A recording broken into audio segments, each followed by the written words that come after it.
Olá pessoal, esse é o D na Copa de volta, né? Depois da Copa do Mundo, né? Porque tem Qatar aí em 2022, daqui a pouco.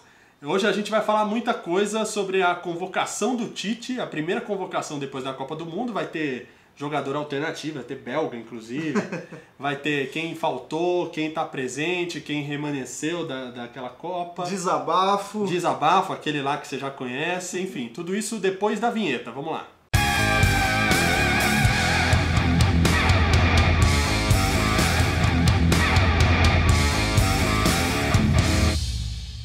Bom, Alan, vamos começar o D na Copa falando sobre a convocação do Tite, a primeira convocação depois da Copa do Mundo, que o Brasil foi eliminado, né, precocemente, eu acho. Já falamos muito sobre isso aqui no canal, você pode assistir os outros vídeos depois. Mas o que eu queria puxar é que a gente teve convocações alternativas, né? Sim. Muito jogador novo, né, já iniciando um novo ciclo, começando a renovar, né, aquilo que a gente também já vinha falando que seria necessário fazer, a gente vai falar bastante hoje no programa. E eu queria começar comentando com você as contratações alternativas, quais que você acha? Convocações alternativas. As convocações alternativas, assim, ao todo, né, foram 24 jogadores, tivemos 11 jogadores que não estavam na Copa do Mundo, né? E entre esses 11, duas convocações que chamaram mais atenção e pro torcedor aí, né, que acompanha mais de longe, com certeza não conhecia, até quem acompanha mais de perto não conhecia, principalmente o goleiro Hugo Souza, né, que é o goleiro do Sub-20 do Flamengo, foi bastante estranho, né? Mas foi anunciado, antes do Tite convocar, o Edu Gaspar falou que a partir de agora, pelo menos nesses primeiros amistosos aí do ciclo, vai ser sempre ter um jogador Sub-20, né, na convocação de alguma posição, para integrar ali, né? Uma explicação um pouco estranha, abre até um espaço ali para boatos, né, de que são convocações feitas por empresários, por enfim, mercado, né? Por mercado. Enfim, uma coisa um pouco estranha, porque, né, só para você dar uma convivência de seleção para os jogadores. E aí ele convocou o goleiro Hugo Souza, um goleiro do Flamengo, do Sub-20 do Flamengo, um goleiro de muito potencial. Curiosamente, ele é até chamado entre os jogadores ali de Neneca, né? A gente já teve goleiros bem carismáticos no futebol brasileiro. Apesar desse apelido fofo, ele tem quanto de altura? Tem 1,96 m de altura. Não é pouca coisa, cara, tem 19 anos. E se destacou na Copa São Paulo pelo Flamengo, né? Realmente é um jogador que aparentemente tem muito potencial, né? Mas é um goleiro... Pra pegar ambiente também, sim, mais goleiro, né? Então, o goleiro ainda é para muito longo prazo, né? Ainda vai demorar muito pro Hugo Souza até virar profissional no Flamengo, né? Exato. Então, é realmente bem pro futuro. E aí foi uma convocação estranha, alternativa, e a convocação mais prática mesmo para a seleção foi já a do... pedida por alguns, né? Foi a do Andreas Pereira, né? Já tinha gente que estava de olho, a Bélgica estava de olho, exatamente, né? O Andreas Pereira é um volante de 22 anos, filho de jogador brasileiro, que foi tentar a vida lá na Bélgica e ficou por lá. E nunca tinha sido convocado, é volante do Manchester, né? Exato, já tinha sido convocado a categorias de base, tanto do Brasil quanto da Bélgica, né? Tava nessa disputa aí. E tava começando a se destacar na Europa, né? Fez 2 boas temporadas no Campeonato Espanhol, e agora vai tentar se firmar no elenco do Manchester United.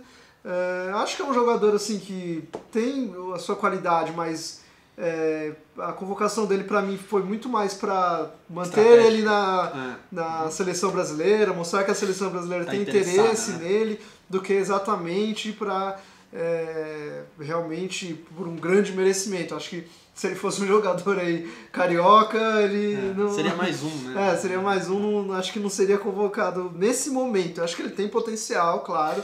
É um jogador que já mostrou seu valor, tem potencial para o futuro e é numa posição que o Brasil precisa, né? Um jogador primeiro volante que sabe sair com a bola, sabe jogar, sabe tocar bem a bola. Então é um jogador interessante, mas para o futuro, né? Há quem diga, e eu não vou dizer o nome dele, mas é Ravi Santana, que a performance da Bélgica na Copa do Mundo levou o Tite a contratar um belga, já pensando no futuro. Pode ser. Isso são só rumores. Pode ser. O Ravi vai cortar essa parte na edição. Vai, né? Bom, além das novidades alternativas, teve também aqueles mais pedidos, né? Aqueles jogadores que já vinham sendo falados, né? Não necessariamente chamados, mas pedidos, né? Os mais pedidos na convocação. Sim, né? alguns eram pedidos até para a Copa do Mundo. Né? Eu acho que os casos mais comuns é o Arthur, o Paquetá e o Pedro, né? Do Fluminense, acho que são as melhores novidades que a gente teve, mas já esperadas até, né? Porque são jogadores que realmente todo mundo estava pedindo e dificilmente alguém vai falar que foram convocações ruins. Injustas, né? A não né? ser que seja muito comentário muito clubista de repente. Mas teve algum... E fora esses, assim, uma convocação que eu gostei muito, uma novidade que eu gostei muito foi a do Fabinho, que pra mim é um jogador que já merecia ter sido chamado antes do ciclo, também antes da Copa do Mundo, durante o ciclo da Copa do Mundo anterior, porque é um jogador versátil, pode jogar de lateral direito, fez a base no Fluminense como lateral direito, na Europa passou a jogar de volante, né, tanto de contenção como de saída, de infiltração. Jogador muito, muito interessante, versátil. E eu tenho pra mim que ele vai ser o lateral direito, se realmente ele corresponder às expectativas do Tite, né, atuando numa posição que não deve ser a dele no Liverpool. Ele tem tudo para ser o lateral direito até 2022, porque por enquanto, pelo menos, a gente não tem um lateral direito aí promissor, surgindo, né? Tem poucos nomes desse tipo, com esse perfil, né? E você, pintou alguma... você gostou de alguma novidade? Eu gostei de... eu não considero tanta novidade assim, mas a gente conversou antes. O Alexandre é um nome bem interessante, que eu acho que vem compor legal na seleção e merece mais oportunidade. A gente resolveu considerar como novidade aqui os jogadores que não estavam na Copa, né? Que não estavam, então, dentro desse critério, o Alexandre é uma novidade. Exato. E fora ele também o goleiro Neto. E nesse sentido, sem qualquer clubismo. Ah, tá bom. Eu queria dizer... Não, eu acho eles dois muito interessantes, mas o Alexandre eu acho que é mais útil, assim, para a seleção brasileira do Tite. E merece ser testado. Acho que principalmente isso. Acho que o início de ciclo é para isso mesmo, né? É para tentar trazer gente nova, para substituir quem já tem mais idade. E apesar das dificuldades de certas posições, a gente tem que testar mesmo. Acho que agora é a hora. Até porque os adversários são para isso, né? O Brasil vai pegar El Salvador, né? Se não for nessa hora para testar, não tem jeito. Acho que vale só completar aqui, aproveitando. A convocação do Tite foi para 2 amistosos. Para os Estados Unidos, no dia 7 de setembro, em Nova Jersey, lá nos Estados Unidos mesmo. E contra El Salvador, dia 11 de setembro, em Washington, nos Estados Unidos. E só completando também, mais uma informação, é que assim, a gente citou aqui 4 jogadores, né? 6 jogadores, né? A gente citou Arthur, Paquetá, Pedro, Fabinho, Neto e Alexandre. 6 jogadores que não estavam na Copa do Mundo e foram chamados dessa vez. Tem também o Dedé, o Felipe, zagueiro Felipe, o Andreas Pereira, que a gente já explicou, e o Everton do Grêmio, Everton Cebolinha. Esses jogadores não estavam na Copa e foram chamados dessa vez. Além das novidades, acho que vale destacar também as ausências, né? Aquela coisa que o treinador de futebol sempre sofre, né? É verdade, sempre vai ter, né? Todo mundo com certeza viu a lista, logo depois pensou, pô, e esse jogador? Pô, cadê aquele jogador que eu queria? O que aconteceu? O cara convoca 24, inventa um belga e ainda assim vamos listar algumas ausências. Vamos lá. E aí eu quero fazer uma observação que assim, o Tite, durante a entrevista coletiva, ele deu uma entrevista coletiva longa pra caramba, mais de 1 hora, e aí óbvio que durante ali ele citou vários jogadores que ele deve convocar em breve. Observa, né? E o Edu Gaspar explicou que essas primeiras convocações agora, né, ainda são 2 convocações esse ano, elas vão ter mais testes, então provavelmente nas próximas 2 convocações vão ter mais umas 5, 6, talvez 10 novidades. E aí o Tite citou vários jogadores que devem ser convocados em breves e que muita gente está pedindo aí, como Malcom, David Neres, Vinícius Júnior, Richarlison, enfim, vários, Rodrigo. Ele citou esses jogadores que estão na mira do Tite e provavelmente vão ser convocados em breve. Agora tem 2 jogadores que ele não citou e que me incomoda muito dele não ter convocado, o Luan, do Grêmio, que eu acho que é um jogador que já deveria ter ido para a Copa do Mundo. Ele já estava sendo aclamado antes. Exato, que jogou muito ano passado, esse ano caiu um pouco, mas acho que continua sendo um jogador que poderia ser importante ali para dar uma versatilidade para a seleção, para colocar uma característica diferente na seleção brasileira. E o Tite não gosta dele, não citou ele. Tinha que convocar um jogador do Grêmio, convocou o Everton Cebolinha, que é um jogador que surgiu depois, e não convocou o Luan, né? E o outro é o Alan, volante do Napoli, revelado no Vasco, um jogador muito bom ali de contenção, volante de qualidade técnica também, e que poderia se encaixar muito bem ali numa posição que o Brasil não tem muitos jogadores. Ele poderia, por exemplo, ocupar a vaga do Andreas Pereira, que é um volante que está muito mais pronto. O Alan se destaca no Napoli já tem 2, 3 temporadas. Então eu acho que são jogadores que não parecem no radar do Tite e isso me preocupa bastante. É verdade. Eu ia até falar dessa questão do Luan, mas você já meio que me respondeu, porque eu achei, de repente ele não convocou porque para não prejudicar tanto os times brasileiros, mas ele levou o Everton, né? Então não entra muito. Eu acho que faria muito mais sentido ele levar, se é para escolher só um do Grêmio, faria muito mais Seria sentido mais escolher o Luan, e tem vários outros jogadores de características parecidas com a do Cebolinha, né? Então, não faz muito sentido, não me agrada realmente o Tite não colocar esses jogadores no radar dele. Tem algum jogador que você estaria aí? Dentre os que você citou, inclusive ele apareceu, o Richarlison é um cara que eu gostaria muito de ver jogar na seleção, justamente nessa pegada de que precisamos testar, precisamos de gente nova, precisamos renovar algumas posições, e o Richarlison é um cara que eu gostaria de ver com a amarelinha. Continuando as críticas ao Tite, vamos agora falar de qual foi a pior convocação dele, qual foi o pior nome entre aqueles ali dos 24 que realmente não te agradou, Júlio? Olha, eu acho que muita gente aí do outro lado vai concordar. O William, né? O William foi muito criticado durante a Copa. É até estranho que ele apareça nessa lista do Tite, mas eu também acho que é um misto de teimosia e também a gente estava conversando agora há pouco que ele sinalizou de que não vai na entrevista ali cortar ninguém assim de primeira, né? Vai dar uma segunda chance, digamos assim. Não quer colocar como um vilão, né? E tal. Pra não enterrar a carreira, de repente, de alguém assim. Eu acho, assim, com tanta gente nova chegando, era o caso mesmo de deixar o William um pouco de lado, ver se tem alguma opção. E de repente ele volta mais adiante. Não vejo muito problema, mas realmente, se é pra elencar uma aí, pra eleger uma, eu colocaria o William. E você? Eu tenho uma revolta muito maior com outros dois nomes aí. O William não me agrada. Mas você quer que eu chame? Posso chamar? Pode chamar. Agora é a hora do momento canarinho putaço. Vamos lá, relembrando a Copa do Mundo. Aí, ó. Não gostei da convocação de Renato Augusto e Fagner. Júlio, você vai ver a primeira convocação da seleção brasileira depois da Copa do Mundo. Você fala, eu quero ver renovação. Quero gente nova. Quero frescor. Não quero ficar puto com a convocação do Tite. E vem quem? E aí vem Renato Augusto, vem Fagner. Só pensar. Aí você olha pra esses dois nomes e você pensa o quê? No azar, driblando toda a defesa, humilhando as costas do Fagner. Você pensa no Renato Augusto tendo a chance do jogo, na frente do Courtois, chutando a bola pro canto, pra fora. E aí você fica revoltado, porque são jogadores que já têm uma idade, né? Já tem aí, acho que o Fagner 29, o Renato Augusto 30. Dificilmente vão chegar bem, né? Já não chegaram bem nessa Copa.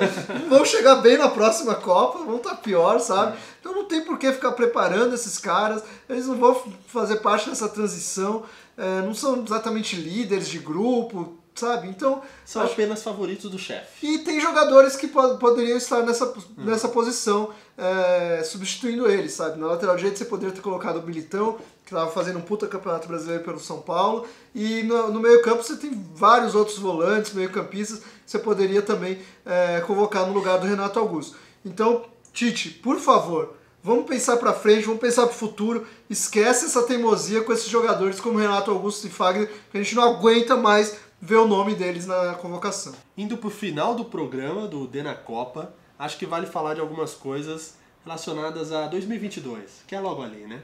Vamos instituir um quadro aqui, o Vai de Catar, entendeu? Que vai falar sobre as próximas convocações e o time para 2022. Vamos começar primeiro com o que o Tite falou, com os nomes que o Tite citou, de que podem vir a surgir em umas próximas convocações e que, enfim, estão sendo bem observados, né? Sim.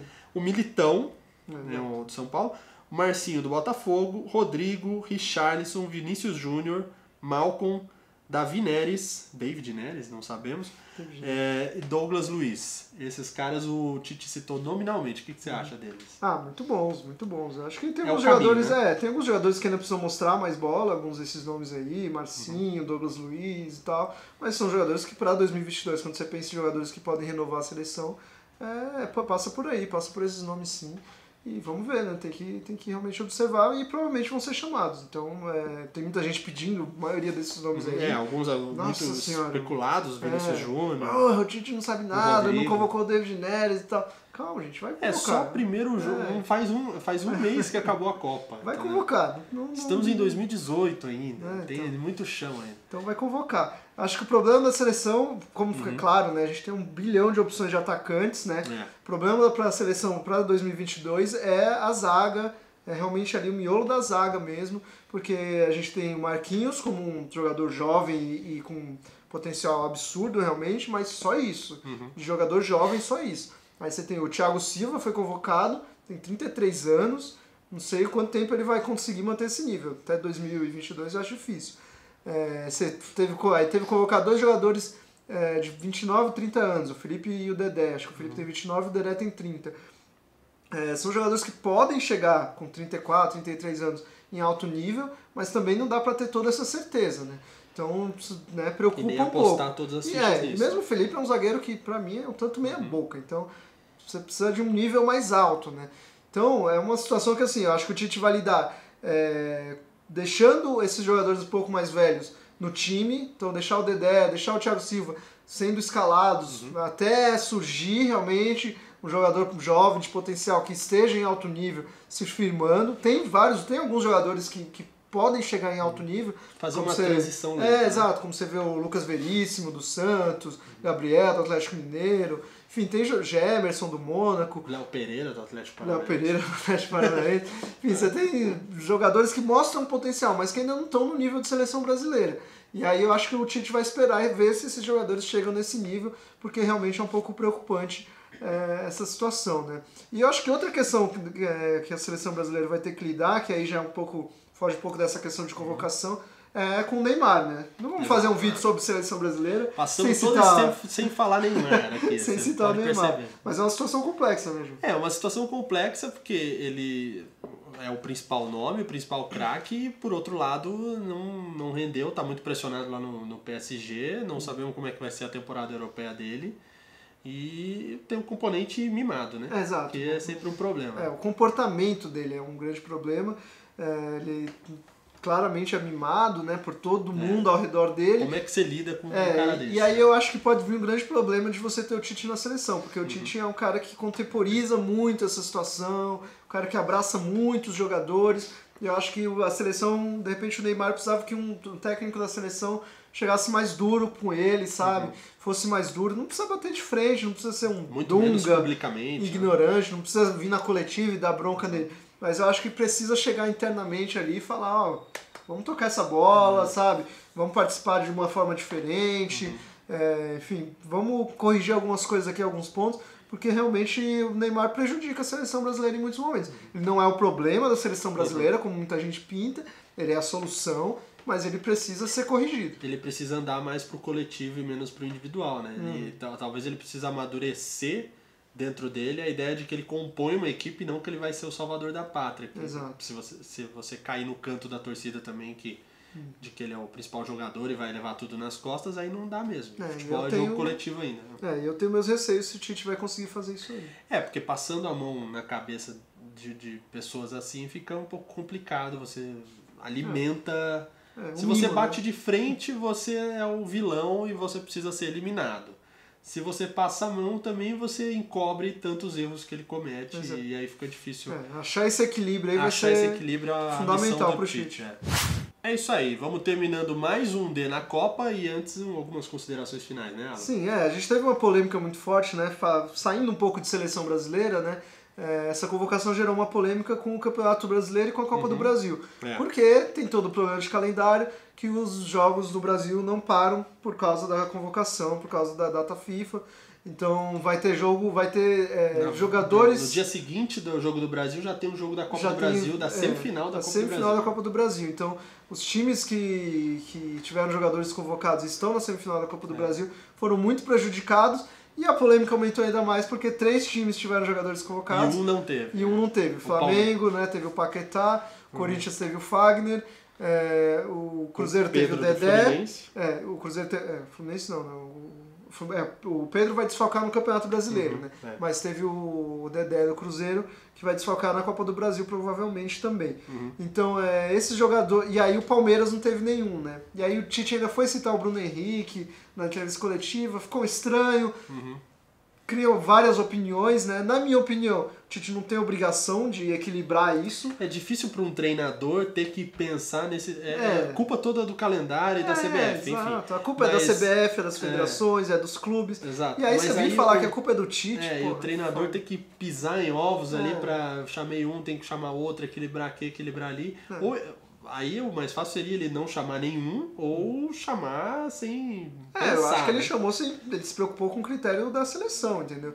E eu acho que tá certo, na minha opinião. Mas eu entendo quem acha que ele precisava equilibrar, enfim, porque... Só que eu só não entendo quem critica o Tite por isso, porque a culpa... Que é o último dos culpados, exato, né? porque a culpa vem da CBF, vem das federações, vem dos times. É um problema muito maior de calendário que a gente já... tem uma discussão muito longa pela frente. Acho que vale também lembrar, só para finalizar mesmo, o Ederson, goleiro, ele foi convocado, só que não, por motivos pessoais, o Tite não convocou ele, não entrou em detalhes também, né? Exato, era um jogador que com certeza seria convocado. Né? Exatamente, deve estar nas próximas listas. Bom, esse foi o D na Copa, o primeiro depois da Copa do Mundo, que a gente falou da convocação do Tite, a primeira convocação pós-Copa para os amistosos contra os Estados Unidos e El Salvador, e a gente... de vez em quando vai aparecer aqui no canal falando de Copa do Mundo e falando de Qatar 2022, Tite, Neymar e tudo que envolve também seleção e outras seleções também, seleção brasileira. A gente, o que é? Vamos pedir o... só isso. E aí falar pra você, óbvio, se inscrever no nosso canal para acompanhar as notificações, ative as notificações para acompanhar nossos vídeos, exatamente essa nossa cobertura. Vamos falar de seleção brasileira, mas... Deixa o seu pitaco aí também, né? Exato. O que você achou dessa convocação, quem faltou, quem é o melhor convocado das novidades alternativas, deixa aí que a gente gosta de ler. Exato. Até a próxima. Tchau, tchau.